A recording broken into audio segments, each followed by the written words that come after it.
오늘 정목일님의 숲의 모습이라는 에세이가 올라와 있는데, 이 교재가 24과로 구성되어 있는데 20과 즈음에 왜 숲의 모습을 올려놓았을까요? 우리가 스피치를 할 때는 실은 진정성이 가장 중요하거든요. 바꿔서 얘기하면 얼마나 솔직하냐 이겁니다. 포장하고 수식하고 하다 보면 조금은 본심 아니게 가식적으로 말을 할 수도 있습니다. 그러면 설득력이 떨어지고 힘이 쫙 떨어집니다. 뭐니 해도 스피치의 가장 힘은 진정성입니다. 진정 어린 마음으로 정성을 다해서 말을 해야 되는데, 그렇게 말을 하려면 수필은 고해 성사와 같다. 촛불 앞에서 자신이 지닌 모습을 그대로 진실의 거울 앞에 비춰 보이는 일입니다. 참모습을 드러내야 실은 진정성이 있고 그게 인간적으로 어필할 수 있겠다는 차원에서 수필의 모습을 올렸고요.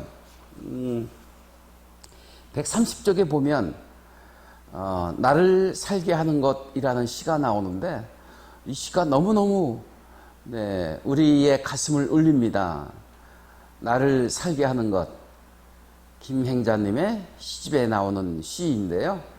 하늘, 그 밑에 별, 그리고 바람, 나무, 이슬, 이슬에 영롱하게 비치는 햇살, 그리고 그리움. 저는 마지막에 그리움이 압권이라고 생각합니다. 우리 선생님은 그리움을 갖고 계십니까? 그리움이 있으면 설레임이 있거든요. 살아가면서 가슴에 앉아서나 떠오르는 영상이 있다면 그 그리움이 나의 삶을 설레게 만드는 것 아닐까 생각을 합니다.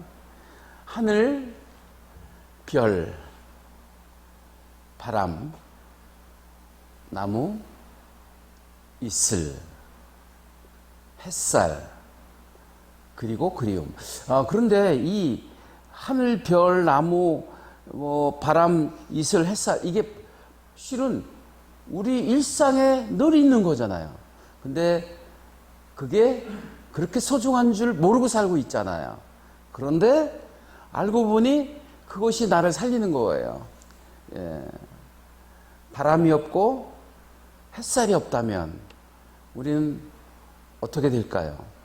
그런 생각을 하면 참 이 일상에 있는 널려 있는 모든 것들이 참 소중하다는 생각을 갖게 합니다. 그리고 김명원의 아름다운 이유, 봄이 아름다운 이유는 봄이 가버리기 때문입니다. 여름이 아름다운 까닭은 여름이 가버리기 때문입니다. 가을이 아름다운 이유는 가을도 가버리기 때문입니다. 겨울이 아름다운 까닭은 겨울 역시 가버리기 때문입니다. 사랑이 아름다운 이유는 그 사랑이 가버리기 때문입니다. 여기 잠깐 보실까요? 봄, 여름, 가을, 겨울, 사랑. 이 5가지 키워드를 이유, 까닭, 이유, 까닭, 이유 이렇게 해서 외우면 아주 바로 외워집니다. 봄이 아름다운 이유는 봄이 가버리기 때문입니다. 여름이 아름다운 까닭은 여름도 가버리기 때문입니다. 가을이 아름다운 이유는 가을도 가버리기 때문입니다. 겨울이 아름다운 까닭은 그 겨울도 가버리기 때문입니다. 마지막으로 사랑이 아름다운 이유는 그 사랑도 가버리기 때문입니다. 이 세상에 영원한 곳 없다. 이게 우주에 거부할 수 없는 진리이잖아요. 그런데 그게 봄, 여름, 가을, 겨울이 순회한다.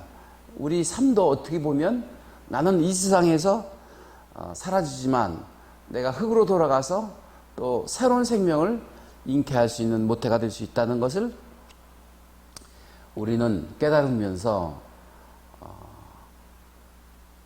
메멘토 모리, 죽음을 기억하라는 얘기잖아요.